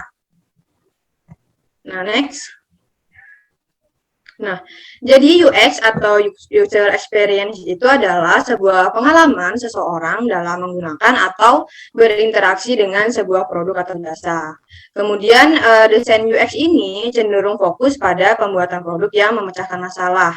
Kemudian, jika dipikir panjang lebar tentang cara terbaik untuk membuat produk yang mudah digunakan, kemudian itu digunakan untuk produk yang berwujud dan tidak berwujud. Nah, desain UX ini umumnya datang sebelum desain UI itu dalam proses desain yang ideal. Nah, seperti analognya itu kita bisa membuat interface atau produk itu seperti membangun rumah. Nah, jadi jika kita tidak membuat fondasi atau dasar yang tepat, maka dekorasi UI jadi sebagus apapun tidak bisa membuat bangunan yang ideal untuk ditempati. Jadi UX ini dibangun dari bawah ke atas, sama halnya dengan membangun gedung yang di bawah adalah fondasinya. Jadi sebagus apapun hiasan dalam hal warna, font, gambar atau foto, icon, jika fondasinya tidak kuat, maka UX-nya itu bisa roboh. Nah, jadi fondasi di UX itu adalah strategi kebutuhan pengguna dan tujuan bisnis, yaitu user needs dan business goals. Jadi untuk mengerti pengguna dan bisnis, kita itu wajib ya berkolaborasi dan bertemu langsung dengan pengguna dan tim bisnis, termasuk itu product manager, manajemen, bahkan bisa menjadi sampai CEO. Next. Nah, di sini bisa dibilang penerapan UX dalam kehidupan sehari-hari. Nah, di situ ada gambar botol kecap. Jadi pada gambar sebelah kiri itu ada gambar yang desainnya itu bisa dilihat ya, kita dari tutupnya itu di atas, kemudian bidang bawahnya itu lebih besar daripada bidang yang di atas. Nah, kemudian pada gambar yang pertama itu yang sebelah kiri itu terbuat dari kaca. Nah, apa sih permasalahannya pada gambar yang pertama itu? Nah, permasalahan yang pertama itu apabila kita menuang kecap pada mangkuk atau piring, itu lebih sering kebanyakan menuangkan yang tidak sesuai dengan porsi kita yang diinginkan. Pasti teman-teman sering lah atau sekali pasti pernah mengalami kejadian kalau kita menuangkan kecap itu kebanyakan gitu kan. Kemudian apabila isi dari kecap itu tinggal sedikit, maka kita pasti memukul-mukul nih botol yang di bawah tuh biar isinya itu keluar. Kemudian karena itu terbuat dari kaca, maka apabila terjatuh dia akan mudah pecah. Nah, karena pada gambar yang pertama itu banyak permasalahannya, maka dibuatlah produk yang pada gambar kedua, yang mana terbuat dari plastik, kemudian lebih mudah mengeluarkan isinya karena tidak perlu dipukul-pukul. Kemudian dari tutup botolnya itu dibuat di bawah yang memudahkan pengguna apabila isi kecapnya habis. Oke, next. Nah, di sini ada tujuan UX. Nah, setelah kita mengetahui tadi pengertian kan dari UX experience, selanjutnya kita harus memahami apa sih tujuan UX sebenarnya gitu kan. Jadi berikut ini ada beberapa tujuan utama dari penggunaan UX untuk mendukung kinerja produk yang kita buat. Yang pertama itu ada memberikan pengalaman yang baik dan menyenangkan pada pengguna. Kemudian ada membantu user dalam mendapatkan informasi dan tujuan pada aplikasi, kemudian ada meningkatkan keuntungan pada bisnis melalui produk Anda. Yang pertama kita bahas dulu nih, yaitu memberikan pengalaman yang baik dan menyenangkan pada pengguna. Jadi apabila kita membuat website atau aplikasi mobile, itu kita digunakan untuk mengenalkan produk atau layanan serta memberikan informasi yang jelas dan mengandung fakta. Jadi pengguna itu mengharapkan tampilan yang menarik dan mudah untuk digunakan, sehingga pengunjung suatu website itu akan merasa nyaman dengan tampilan yang ada dan didukung dengan user experience yang baik. Kemudian membantu user dalam mendapatkan informasi dan tujuan pada aplikasi. Nah, di sini pengunjung aplikasi website atau mobile mempunyai alasan utama kenapa sih pengguna itu mengunjungi suatu aplikasi, ya, sehingga yang diharapkan produk tersebut mampu menjawab dan memberikan informasi yang dibutuhkan oleh pengguna. Kemudian meningkatkan keuntungan pada bisnis melalui produk yang dibuat. Nah, tujuan UX yang terakhir itu digunakan untuk meningkatkan keuntungan dari sebuah perusahaan dengan memberikan pengalaman yang baik bagi pengguna, maka akan memberikan dampak yang baik pula pada bisnis yang akan dibangun. Nah, keuntungan di sini itu ada berupa peningkatan trafik website atau aplikasi, penjualan produk, dan promosi jasa yang ditawarkan. Oke, next. Nah, kemudian ada cara kerja UX dalam pembuatan produk. Nah, di sini ada 4 ya. Ada riset UX, kemudian membuat information arsitektur, membuat wireframe, dan membuat UX flow. Yang pertama itu yaitu riset UX. Merupakan langkah awal dalam membuat desain yang baik. Nah, riset ini dilakukan untuk memahami apa sih yang dibutuhkan pengguna. Misalnya, untuk membuat website toko online, kita harus mencari tahu bagaimana kebiasaan orang berbelanja, proses pembayaran yang paling disenangi pengguna, dan lain-lain. Nah, seperti saat kita berbelanja Shopee, pasti teman-teman sering ya berbelanja di Shopee, Lazada, dan lain-lain. Nah, yang pertama dilakukan adalah pasti kita yang pertama itu memilih barang yang akan kita beli. Kemudian kita masukkan ke dalam keranjang, lalu kita check out. Lalu kita pilih nih proses pembayaran yang kita inginkan. Nah, pasti teman-teman karena banyak yang malas nih ya, karena untuk pergi membayar ke Indo atau Alfa gitu pasti kita seringnya COD ya, atau Shopee Pay. Ada juga nih yang di Shopee Pay Later. Berhutang lah kalian kan di situ. Kemudian seorang UX itu bisa melakukan riset melalui beberapa cara, baik melalui focus group, wawancara, dan isi kuesioner. Kemudian data yang kita kumpulkan tadi bisa melalui data kuantitatif dan kualitatif. Nah, kemudian ada membuat information arsitektur. Setelah kita melakukan riset tadi, nah langkah selanjutnya adalah membuat informasi arsitektur, yaitu yang memudahkan tim untuk memahami konsep sebuah produk. Jadi untuk membuat informasi arsitektur ini, kita membutuhkan hasil riset tadi yang telah dilakukan ya. Jadi hasil riset tadi didapatkan melalui metode card sorting, yang mana memilah dan menentukan buyer persona. Jadi hasil riset tadi yang membantu kita nih untuk membuat struktur produk berdasarkan pengalaman dari pengguna. Kemudian ada membuat wireframe, yaitu sketsa atau visual dari sebuah produk. Nah, sketsa desain ini juga menunjukkan alur informasi bagi user untuk dapat mengoperasikan produk. Nah, disinilah peran UX designer merancang desain. Jadi, proses wireframing ini meliputi pembuatan sketsa produk yang akan dikembangkan menjadi sebuah produk. Nah, jadi ini juga dapat membantu tim desain, konten, dan developer untuk memvisualisasikan bagaimana tampilan produk tadi. Nah, kemudian ada membuat UX flow. Jadi setelah membuat wireframe tadi, kita mengatur flow bagaimana sebuah produk itu digunakan oleh pengguna. Nah, flow ini dibuat dengan pendekatan UX agar nantinya pengguna nyaman menggunakan produk yang akan kita buat tadi. Nah, flow ini kemudian didokumentasikan agar para developer itu mudah untuk mengembangkan produk yang telah kita buat tadi. Oke, next. Nah, di sini ada keterampilan UX designer. Yang pertama itu adalah proaktivitas. Nah, apa sih proaktivitas itu? Ya. Nah, jadi kemampuan memahami dan memvisualisasikan alur yang diikuti oleh pengguna atau user flow dalam menggunakan situs dan aplikasi. Kemudian ada data driven. Data driven ini adalah sebuah proses pengambilan keputusan. Jadi di sini nggak sembarangan ya kita ngambil keputusan. Jadi keputusan ini diambil berdasarkan data-data yang telah dikumpulkan tadi. Nah, tanpa data, jadi pengambilan keputusan ini bisa meleset nih. Ini bisa terjadi karena manusia itu punya banyak bias dan asumsi ya. Jadi di sisi lain, data itu menawarkan ukuran objektivitas atas suatu fenomena dengan alasan data bisa membantu manusia. Kemudian ada empati. Jadi UX designer ini harus memiliki empati yang tinggi, yaitu kemampuan untuk melihat dunia dari sisi orang lain. Yaitu kemampuan dapat dengan cara melihat apa sih yang sebenarnya orang lain lihat atau orang lain rasakan gitu, dan mendapatkan pengalaman yang sama dengan aktivitas orang lain. Tentunya kita tidak mungkin memiliki pengalaman yang sama 100% dengan orang lain. Hanya saja kita dapat menempatkan diri pada posisi dengan subjek yang ingin kita rasakan kehidupannya. Jadi setelah kita mendapatkan pengalaman dari orang lain tadi, kita mampu nih untuk menentukan ide dan pemikiran dari kebutuhan yang akan kita buat produk tadi. Kemudian di sini ada advokasi.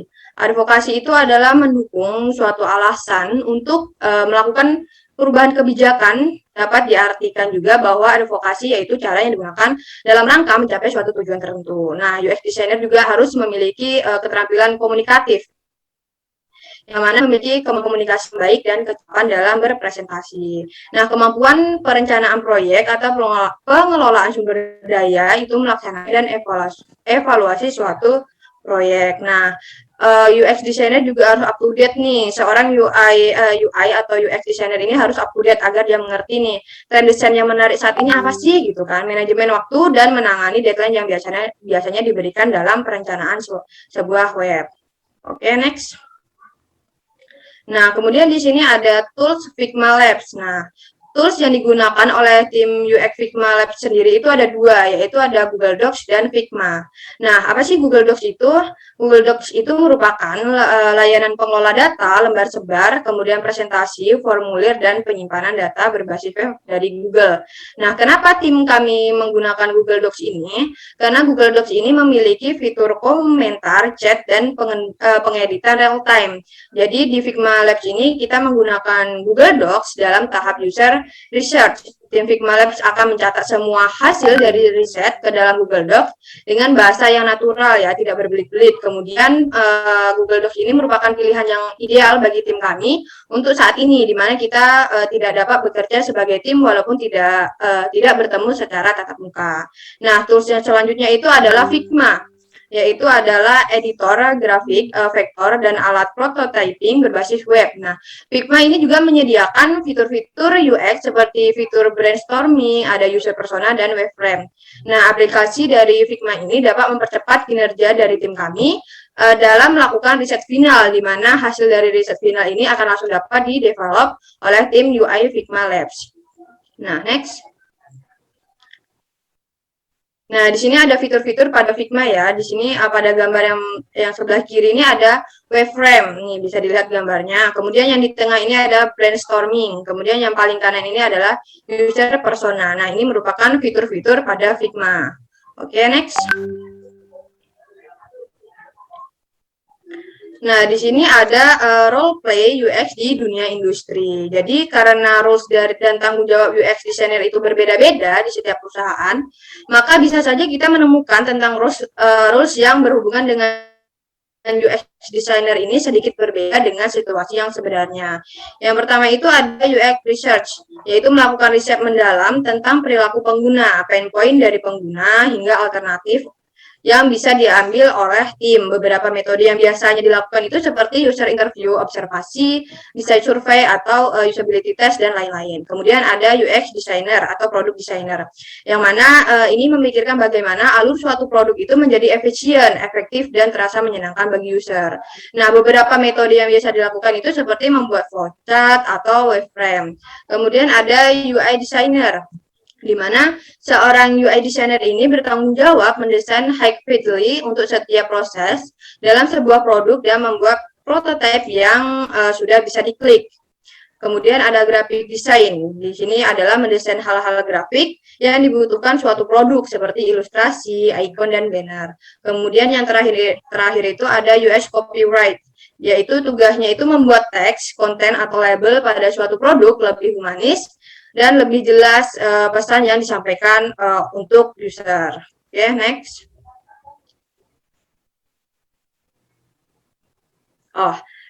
Sekian jadi penjelasan dari saya. Kurang dan lebihnya mohon maaf. Kembali ke moderator. Oke, terima kasih kepada Kak Suswanti yang telah menyampaikan materi kedua, yaitu Introduction to UX. Nah, gimana teman-teman? Udah paham semua?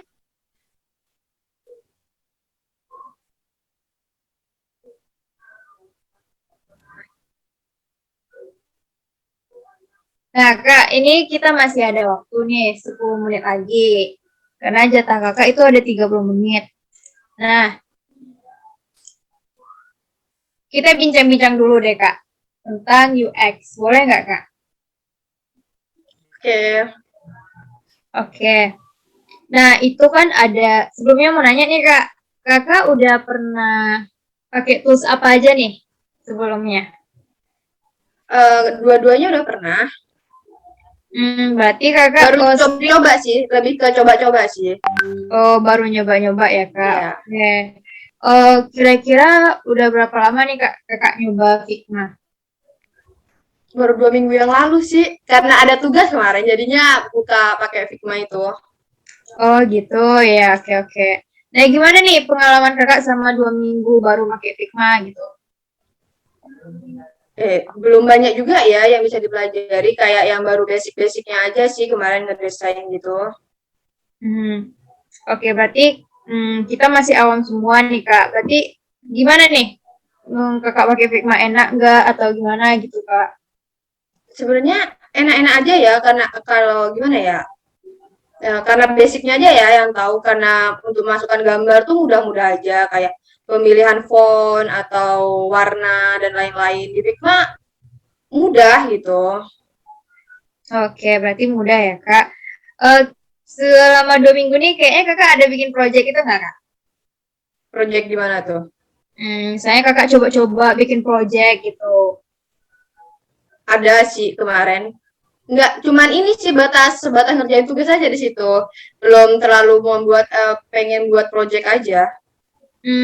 Oh, jadi ada tugas ya, Kak? Ya, Nah, kan, makanya pakai Figma. Berhubung kita nih rata-rata di sini anak IT ya kan, rata-rata member kita tuh anak TIF. Nah, kalau boleh tahu, itu tugas mata kuliah apa ya, Kak ya? Tugas mata kuliah DIA, desain interaksi manusia antarmuka. Oh, dosennya siapa tuh, Kak, kalau boleh tahu? Dosennya Pak Irsyad, pas lah. Oh, Pak Irsyad. Ya. Siap. Oke, kayaknya kita tutup aja deh, Kak, bincang-bincangnya. Oke, makasih, Kak. Ya, sama-sama. Oke, kita lanjut ke sesi selanjutnya, yaitu Q&A, sesi tanya jawab. Nah, sebelumnya tadi kita udah mengumpulkan pertanyaan-pertanyaan dari sesi pertama. Mungkin dari Kak Yusril udah bisa menjawab pertanyaannya. Halo Kak Yusril. Tapi Gimana Bang? Udah mau jawab pertanyaannya? bisa sih. Itu dua. Ini pertanyaan ini itu dibacakan atau langsung aja Bang aja? Mungkin Abang aja deh. Yang bacain.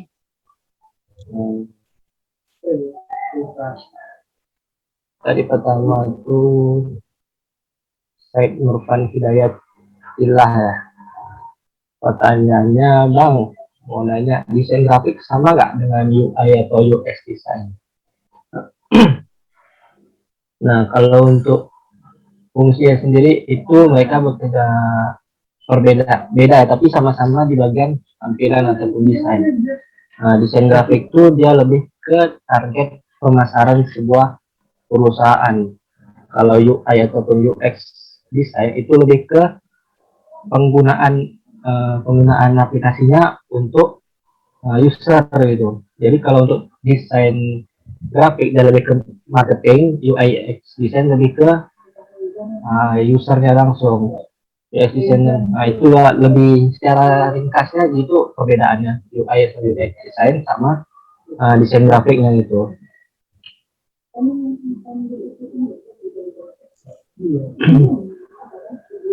Gimana Bang Said? Jawaban dari Kak Yusrilnya udah bisa bikin Bang Said paham? Mungkin. Sudah, oke. Makasih jawabannya Kak Yusril. Nah, selanjutnya nih Bang. Siapa lagi nih? Wisnu ya. Assalamualaikum Bang, Pak. Izin bertanya, apakah ada referensi dalam mencari inspirasi warna untuk tampilan UI kita? Di sini dari tim Figma Lab Squad sendiri itu kami menggunakan untuk mencari warna itu dari Color Lover, Material Palette, sama UI Color Picker dan lain-lainnya yang bisa untuk mencari pilihan tampilan warna gitu. Tapi kalau dari Figma Lab Squad sendiri itu biasanya pakai Color Lover sama Material Palette.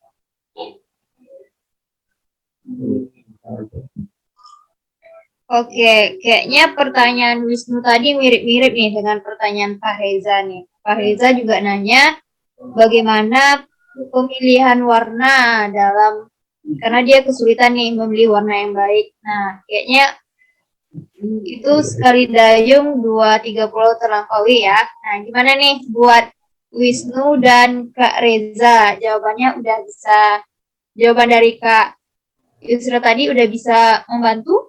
Mungkin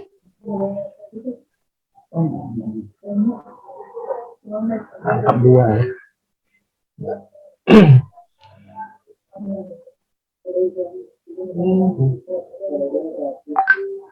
Sudah. Oke, Kak Reza sebenarnya udah ya. Ini mau lanjut. Oke, boleh Bang, mau lanjut lagi, silakan. Semua ya. Tadi siapa yang Wisnu udah? Dari Pak Reza juga sudah. Hari belum ya? Nah, belum Bang, nih ada pertanyaan dari Hari. Dari Hari sendiri. Tanya Bang, ingin bertanya bagaimana cara membuat tata letak dan yang baik dan benar untuk tampilan UI aplikasi atau web yang kita buat. Nah, untuk membuat tampilan tata letak yang baik dan bagus lah ya untuk UI aplikasi yang kita buat, itu pertama kita mengumpulkan komponen-komponen yang kita butuhkan. Kedua, kita milih komponen utama dan pendukungnya. Yang ketiga itu kita implementasikan komponen tersebut yang telah kita pilih tadi ke UI kita. Contohnya aplikasi, kita bisa ambil contoh aplikasi pemesan makanan. Pertama kita kumpulkan komponen yang dibutuhkan seperti nama restoran, alamat restoran, rating, deskripsi makanan, komentar dan lain-lainnya gitu yang kita butuhkan. Setelah itu kita kumpulkan, jadi selanjutnya kita tetapkan komponen apa yang penting untuk UI kita. Setelah kita tetapkan, baru kita implementasikan komponen-komponen yang kita itu tadi ke user interface yang kita inginkan tersebut. Jadi gitu hari ini. Oke, gimana ke Hari? Jawabannya udah bisa bikin paham? Udah menambah pemahaman? Mungkin?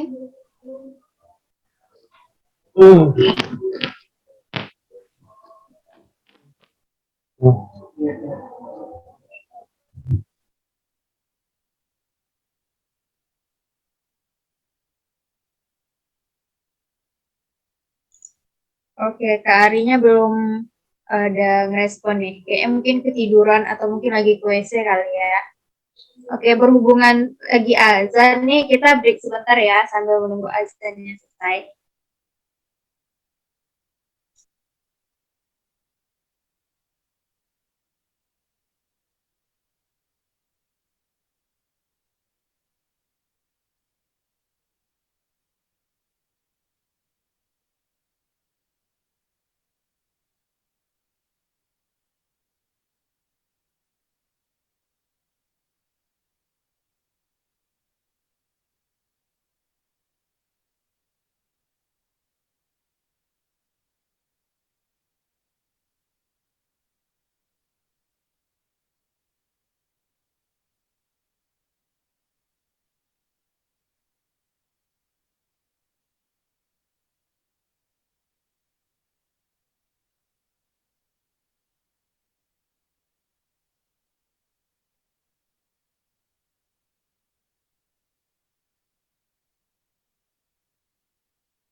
Oke, mari kita lanjut lagi Q&A-nya ya.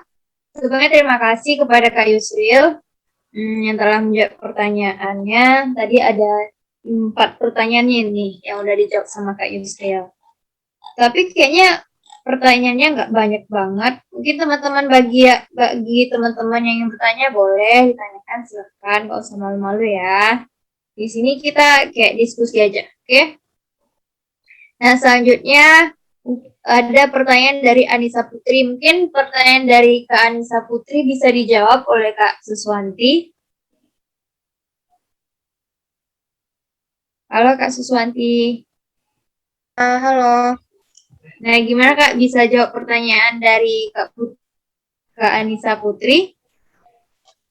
Oh, apakah UI harus bisa coding? Yang ini ya, yang apakah UI atau UX itu harus bisa coding itu ya? Nah, iya Kak.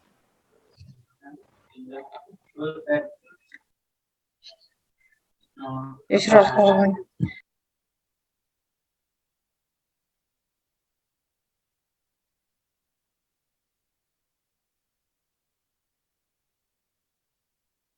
Oke, jadi langsung jawab aja ya. Jadi jawabannya itu tidak harus bisa ngoding. Jadi di sini akan tetapi kita itu perlu tahu codingannya agar UI yang kita buat itu dapat di develop oleh programmer. Jadi jangan sampai UI yang kita buat itu tidak dapat di develop.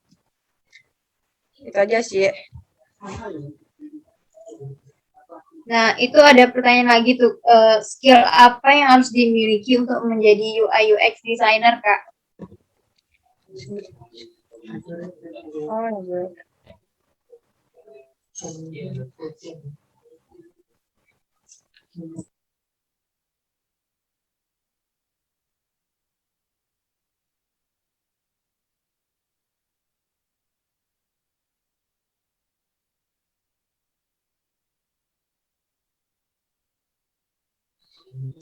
Sebenarnya nggak ada skill khusus ya. Sebenarnya itu dari kreativitas dari kita aja sebagai pendesain dari UX atau UI itu aja sih.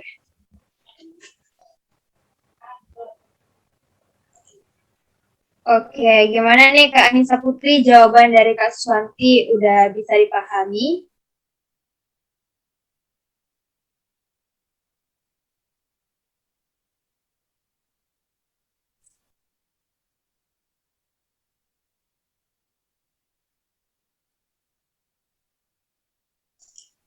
Sudah Kak, oke. Nah, ini kayaknya pertanyaan terakhir nih. Mungkin, tapi sesi tanya jawab kita masih berlangsung, jadi teman-teman yang ingin bertanya boleh ditanya. Silakan. Sembari nunggu pertanyaan teman-temannya nih, aku mau bincang-bincang dulu nih sama Kak Yusril. Boleh nggak Kak? Halo Kak Yusril. Fitri. Nah, Kak Yusril, sedikit info nih, Kak Yusril adalah mahasiswa semester 5 ya Kak ya? Iya, semester 5.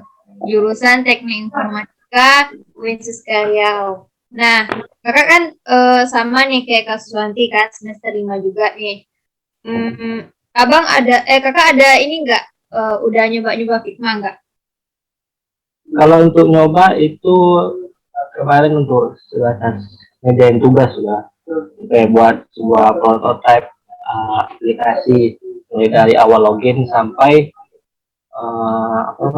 check out. Kemarin kami itu coba buat untuk booking restoran. Jadi mulai dari login, buat kalau ada akun buat register, sampai akhirnya ke check out dan pembayaran reservasinya. Itu kemarin untuk dari penggunaan Figma sih. Oh, berarti pengalaman Kakak di Figma ini masih sama kayak Kak Suswanti ya? Bikin tugas, awalnya karena tugas ya. Oke, siap. Terus gimana Kak, tugasnya lancar? Udah siap? Alhamdulillah lancar. Oke. Hasilnya lumayan lah. Oh, lumayan ya Kak. Oke, siap. Kalau boleh tahu itu tugasnya tugas pribadi atau tim gitu Kak? Kemarin itu tugasnya tim. Tim itu ada 3 orang, jadi bagi tugas ada yang rancang untuk mockup, ada yang merancang untuk user flow-nya, ada yang merancang untuk ide atau proposal lainnya. Kami bagi 3 tugas gitu. Oke, oke. Kalau boleh tahu dosennya Pak Irsyad juga nggak, Bang? Kemarin iya Pak Irsyad, mata kuliah IMK Interaksi Manusia dan Komputer. Terus Hmm. semester 4. Oh, pas semester 4. Oke, oke. Berarti asik dong Pak Irsyad. Sekalian ini kita ya dosen penasehat Ya. kita. Itulah sekalian pula pas jadi ya kan. Bapak itu pernah ngajari juga. Nyambung lah ke Leswati lah. Oke, oke. Kayaknya masuk Figma Squad nih ada juga benefitnya ya.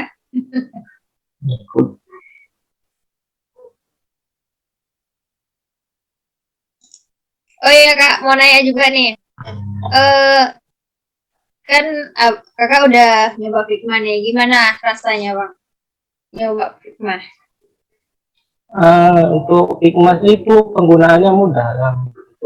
Untuk kawan-kawan apalagi yang baru ke dunia desain UI UX itu penggunaannya mudah diserahkan. Itu tools-toolsnya juga mudah dimengerti. Bisa Figma juga bisa digunakan di berbagai device, ada desktop, iPad, Android, dan lain-lain juga. Untuk post Instagram juga bisa. Jadi Figma ini banyak paket lengkap semuanya. Jadi kita bisa desain UI, prototype dan lainnya juga. Gitu. Oke, oke. Kalau sama Bang pakai Figma ada kesulitan nggak Bang? Kesulitannya tuh enggak kesulitan yang apa sih, yang dari kesulitannya bikin ide itu aja yang sulit. Kalau penggunaan dari Figma sih nggak terlalu sulit. Oke, nggak terlalu sulit. Mungkin bagi teman-teman yang nggak pernah nyoba desain, mungkin Figma ini jadi inilah ya Bang, jadi jembatan lah gitu ya. Bisa Ya, lah. untuk formula bisa lah coba dulu Figma. Walaupun gabung ke member Figma itu kan bisa juga. Oh ya, benar. Sip, sip. Nah ini gimana nih teman-teman? Ada yang mau nanya-nanya nggak gitu? Nah, mungkin nanya ke Kak Suswanti, Kakak rumahnya di mana? Udah punya pacar belum? Gitu. Atau mungkin mau nanya ke Kak Yusrilnya gitu. Boleh kok tanya, bincang-bincang aja, nggak apa-apa. Kan kita sesama member, sesama anggota Figma Squad. Boleh kok. Kita santai aja, nggak usah terlalu formal-formal lah. Oke? Ayo teman-teman yang mau bertanya, dipersilakan.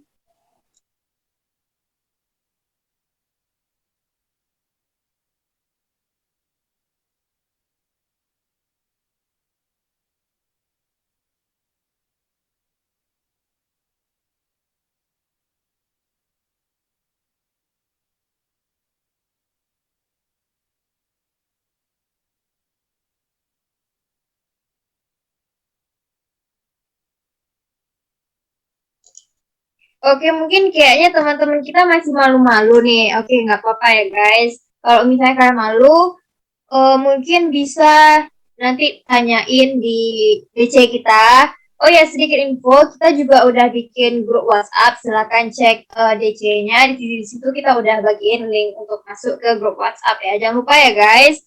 Selanjutnya mungkin kalau masih ada yang mau nanya tapi malu atau mungkin belum kepikiran nih pertanyaannya sekarang atau mungkin nanti ada yang mau tanyain, boleh ditanyakan nanti malam atau besok pagi atau 1 minggu kemudian juga boleh. Silahkan ditanya di DC atau mungkin bisa juga PC Kak Swanti atau Kak Yusrilnya di IG. Tadi kan udah ada tuh di spill IG-nya. Nah ini ada nih pertanyaan nih terakhir, oke ya, kita jawab ya, boleh ya Kak, boleh ya Bang, kita jawab pertanyaan terakhir dari Anggi. Assalamualaikum Kak, buat seseorang yang kurang kreatif gitu, ada tips nggak buat ningkatin kreativitas? Nah mungkin bisa dijawab oleh Kak Yusril atau mungkin Kak Suswanti. Mungkin dari Abang saja untuk meningkatkan kreativitas sendiri itu bisa melihat dari hasil-hasil yang telah dibuat oleh orang lain gitu, atau mungkin buka Instagram. Kayak contoh di Instagram tuh ada Bud Rangga tuh enggak ya? Itu dia tuh selalu update tuh untuk perkembangan UI, untuk desain-desain. Itu desainnya juga bagus, mungkin dari YouTube juga bisa nonton belajar, atau mungkin nonton bisa pergi keluar keliling-keliling nengok ke sekitar daerahnya gitu untuk meningkatkan kreativitas kita. Apa sih yang ingin kita buat, apa yang ingin kita desain. Tapi lebih bagus apa kalau asli sih lebih seringnya nengok di Instagram template atau desain yang dibuat oleh profesionalnya gitu. Itu aja. Oke, gitu ya Kak ya. Berarti kayak kita cari referensi-referensi gitu. Oke. Gimana Kak Anggi? Jawaban dari Kak Yusril udah membantu. Makasih Kak. Oke, sama-sama. Oke, berhubung itu tadi pertanyaan terakhir. Oh, masih ada nih masuk. Oh, oke, nggak apa-apa. Nih, Assalamualaikum, izin Bang, Kak boleh minta link Discord lagi, Bang? Oke, nanti bisa. Nah, oke, kita lanjut ke agenda selanjutnya ya. Berhubung Q&A-nya udah selesai, kita tutup tadi Q&A-nya dengan pertanyaan dari Kak Anggi Angelina. Nah, sebelum kita lanjut ke sesi selanjutnya, saya bakalan baca kesimpulan dari materi yang telah disampaikan oleh kedua pemateri tadi. Jadi, UI dan UX design ini adalah dia tuh saling berhubungan. Dia tuh adalah proses dalam membuat desain user interface dan pengalaman yang didapat dari produk yang digunakan oleh user. UI dan UX itu dia saling berkaitan karena untuk menghasilkan UI yang baik harus didukung oleh UX yang konkret. Membuat UI desain yang menarik jika tidak mempertimbangkan segi UX, maka desain tersebut akan menjadi hambar. Dan sebaliknya, perancangan UX yang matang tanpa memperhatikan detail interface sebuah produk dapat mengurangi nilai estetika dan interaksi produk tersebut. Nah, jadi mungkin kalau dimisalkan ini tuh kayak mirip yin dan yang gitu ya kan, saling berhubungan gitu. Oke, itu tadi sesi Q&A dan pemateri juga telah menyampaikan materi. Terima kasih banyak kepada Kak Suswanti dan Kak Yusril. Oke, sekarang kita next ke agenda selanjutnya, yaitu sesi foto bersama. Nah, sebelum foto bersama, boleh dong teman-teman aktifin dulu kameranya. Ayo teman-teman, diaktifkan dulu ya kameranya.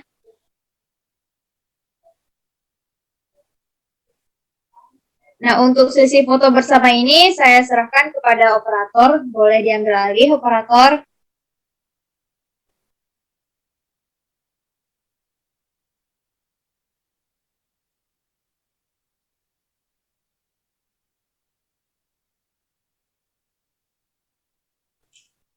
Yuk guys, kita mau foto bareng nih. Yuk.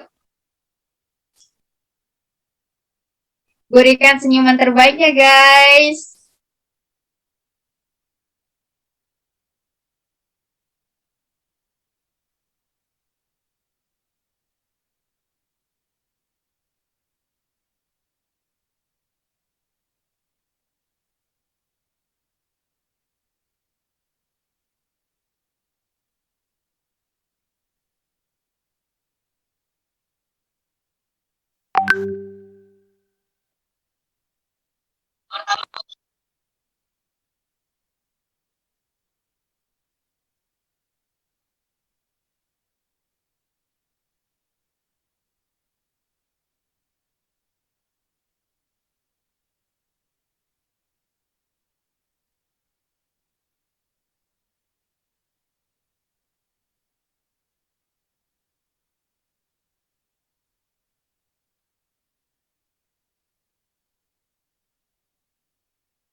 Wes, keren ya. Kita udah ada gaya andalan, guys. Fitmas Squad.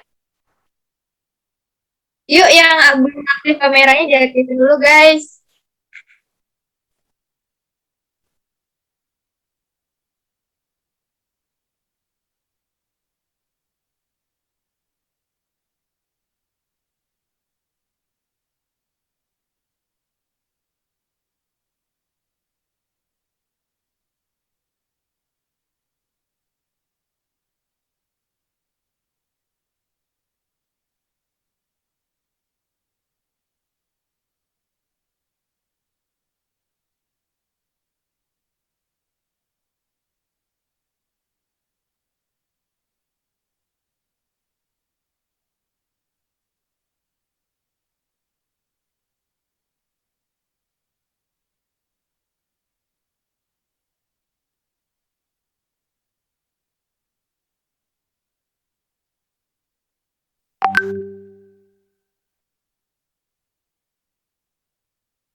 Oke, sip. Weh, kok pada nggak mau off cam ya? Dari tadi kayak off camnya gitu. Oke. Terima kasih teman-teman yang udah on cam ya tadi. Gimana nih Kak? Nanti bagi teman-teman yang mau lihat screenshotnya bisa lihat gimana? Atau nanti mungkin bisa di-share ya di DC atau di WA kita, grup WA kita.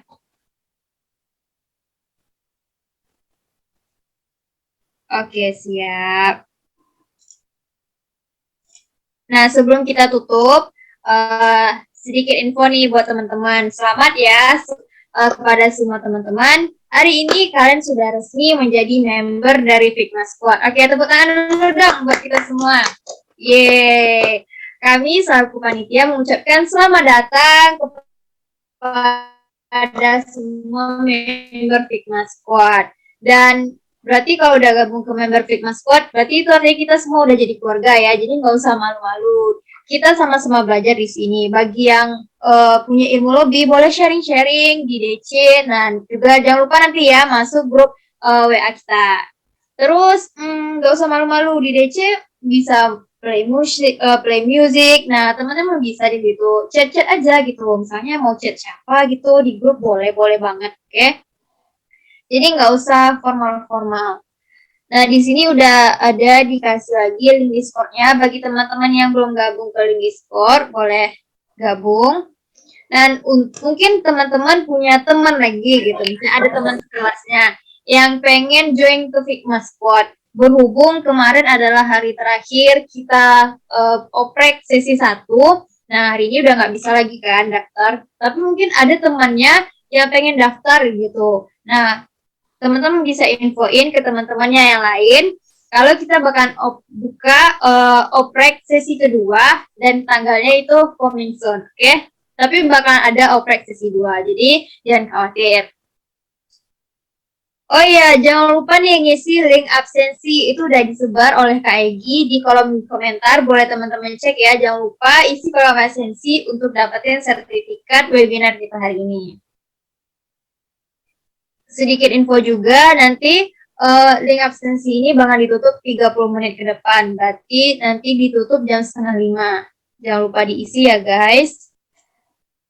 Nah, di situ di link absensi juga butuh bukti screenshot nih kalau teman-teman ngikutin webinar hari ini. Jadi sebelum out nanti bisa screenshot dulu bukti teman-teman lagi join di sini ya. Dan selanjutnya mungkin dari kakak-kakak atau abang-abang mungkin ada yang pengen ditambahin lagi dari pengurus. Ada yang mau disampaikan lagi?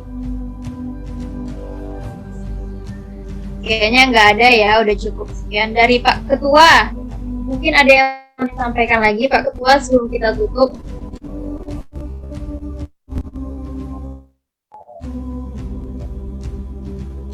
Terima kasih. Ada sedikit nih, mungkin dari teman-teman udah menyaksikan kegiatan perdana kita di Live Squad. Mungkin dari ini panitia akan memberikan kegiatan-kegiatan yang lebih menarik lagi ke depannya. Jadi teman-teman jangan patah semangat dan tetap terus belajar. Mudah-mudahan dengan dari materi yang disampaikan oleh Pak Materi tadi, teman-teman bawa untuk masa depan teman-teman dan menjadikan suatu hal itu menjadi yang berguna untuk masa depan. Terima kasih Kak Moderator. Sekian. Oke, siap. Sebelum menutup nih, saya mau ucapin terima kasih kepada seluruh panitia yang telah bekerja keras dalam mensukseskan webinar kita hari ini. Yuk, tepuk tangan dulu. Terima kasih untuk seluruh panitia. Tetap semangat untuk panitia membuat event-event menarik lainnya. Dan juga bagi teman-teman boleh juga ngasih masukan nih. Misalnya Kak mau giveaway gitu, mulai banget silakan kasih masukannya biar event-event selanjutnya lebih menarik. Oke? Nah kayaknya itu aja dari webinar kita hari ini. Kita setelah foto bareng tadi, kayaknya itu adalah agenda kita. Jadi kayaknya kita tutup aja ya. Sekian dari kami panitia. Saya sebagai moderator pamit undur diri dan mohon maaf apabila ada kesalahan dan kekurangan. Assalamualaikum warahmatullahi wabarakatuh. Dadah semuanya, see you. Teman-teman udah boleh live, dipersilahkan.